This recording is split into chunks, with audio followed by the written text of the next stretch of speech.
notice that you're going to have a tendency to pop that rib cage up and down. And we're trying to keep the rib cage as still as possible so that we're focusing on the function of our arms and our shoulders. We're not popping the rib cage, but I will keep reminding you of that. Belly stays relaxed and keep your breathing nice and calm. What we're going to do is, leading from the shoulder blades, we're going to draw our shoulder blades back towards the wall. We're going to lift the shoulders up towards the ears and then roll them forward. So we're doing these shoulder rolls nice and slowly, moving them in this forwards position. And as we do this, it's very much the shoulder blades that are leading the movement, not the head. So some of my clients, I see that their neck kind of pecks backwards and forwards. And then again, back to the rib cage. Some people, I notice that they're just puffing their rib cage up and down. And then for other people, they're like flapping their lower arms and hands around, but they're not moving from the shoulder blades. So we're going to do 2 sets of 20, we're going to do 1 set of shoulder rolls forwards and 1 set of shoulder rolls backwards. I want you to go really slowly and really mindfully to make sure that you're leading the movement from here, not from your neck, not from your rib cage, and not from your hands. So, nice and slowly, don't forget the legs, keep those quads nice and tight. We're going to pull the shoulder blades back towards the wall without the rib cage puffing up.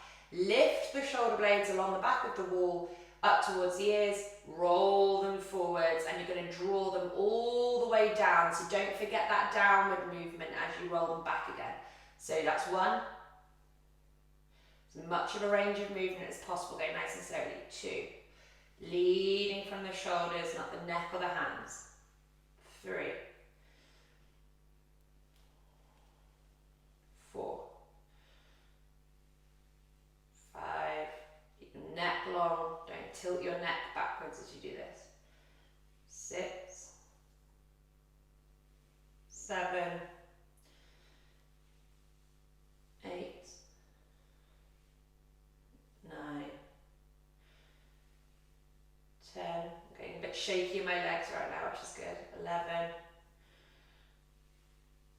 12. Oops, a click in my neck, which is good. 13, 14. As much range of movement as possible, not speed. 16, 17. 18, 19,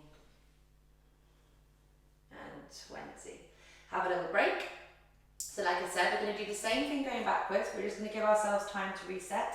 Oh, my feet have gone lovely and purple. So I love it when my feet go purple in these standing exercises because it's a sign that blood flow is increasing to the area. Got some wobbling going on through my tight right hip.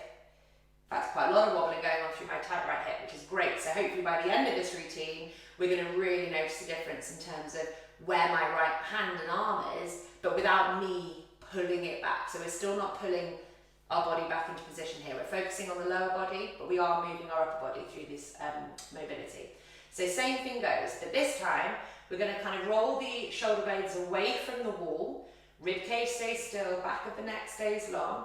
Not flapping around with our hands, we're doing the movement from the shoulders, we're lifting them forwards, all the way up by our ears, rocking them back to the wall and pulling them down the wall using sort of scoop, so the shoulder blades kind of like drawing along the wall and pulling them down before we roll them forward. So really make sure you get that downward movement in the shoulder before coming back round. So that's 1. The shoulders lead, the hands are following. 2. 3. Neck stays long, head stays still, quads stay engaged, belly stays relaxed. Breathing is important. 6. 7. 8. 9. 10. 11. 12, 13, make sure the ribs aren't puffing up and down, or the arms, I got a bit rib cagey then. 15, 16, 17, 18, 19, 20. Cool. So those are our